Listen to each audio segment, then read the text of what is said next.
Next question is from John DeSager. Malcolm, do you feel like it was more mental adjustment or physical adjustment that have allowed you guys to slot in defensively and get into the groove?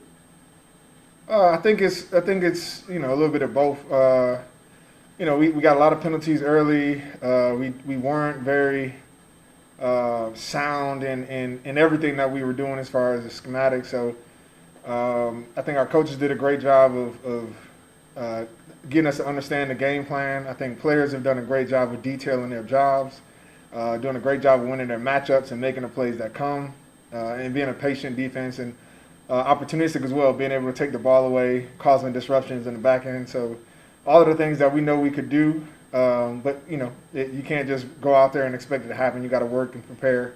And I think we've just been improving to get to where we want to be all year. Next one's from Amos Morrell. Yeah, Malcolm, just how confident would you rate the guys on the defensive side of the ball right now? It looks like you guys are playing with a lot of swagger these last few weeks. We're having fun. We trust each other. We trust the scheme. We trust that we're prepared. And so when we go out there on Sunday, we look forward to the opportunities to compete. And we enjoy doing it. And we having fun doing it. So for us, that's been the formula. Continue to prepare, turn every stone throughout the week. And then when we get out there, it's just about having fun, having each other's back, and going to compete. And would you say there was a certain point where you could kind of feel that vibe kind of, shift maybe this season, or had it kind of been there all year? I think it definitely took a turn, probably somewhere around the Chicago game, where we just had been trying to grind and get ourselves kind of out of a hole, and that was a week where I think it really just kind of came together as a defense, where everybody was playing, winning their matchups, doing what we had to do to win, and then just continue to stack and build on top of that. Next one's from Amy Just.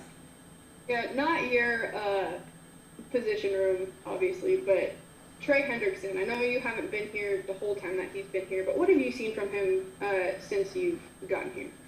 Yeah, even when I went back and watched on tape as I was trying to get prepared to move into this defense, he's somebody that popped out, on the film as a very disruptive player. And so I think this year is really not a surprise that he's having the success he is, especially when you're opposite of, Cam, who can rush the passer, gets a lot of attention.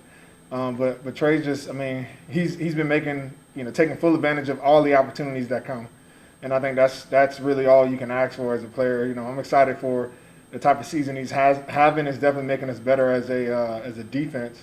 But I think he's a special talent and, making a name for himself. Next one's from Larry Holder.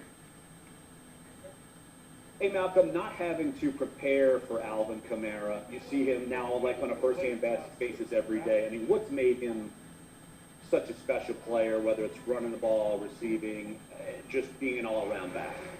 Well, I think his versatility is, what separates him from the pack. You can't just take him out of the run game and expect to stop him. You got to make sure that you've got the right matchups and personnels in the pass game. He's making catches out of the backfield, he's lining up at wide receiver. He's got all kind of plays. He's a patient runner. He's got great balance, great speed. Doesn't take a lot of big hits, and so it's not going to be one of those things where you can really take one player or one scheme and take him out of the game. I think that's what makes him special, is that he doesn't really have one strong hand. He's very ambidextrous when it comes to his game. Next one's from John DeSager. Malcolm, this year, the balance between your social justice initiative and your charitable foundation and your football, with the COVID restrictions, has it been substantially different than past years when you're able to move about freely? Oh, yeah, 100%. I think, obviously the world is adjusting to COVID, and that includes the charitable and philanthropic kind of realm. A lot of the fundraisers that we have every year, have had to move those to kind of virtual experiences. Even the needs of the community has changed, so we're doing a huge thing where we focus a lot on education, but this year with the hurricanes that have come through New Orleans and obviously people still dealing with COVID and the financial kind of crisis, and it's really been food deserts and food insecurity. So we've been focusing on feeding 504 families in the New Orleans area every month this year. And so that's been a huge pivot for us, but it's been very appropriate given all that's happened this year.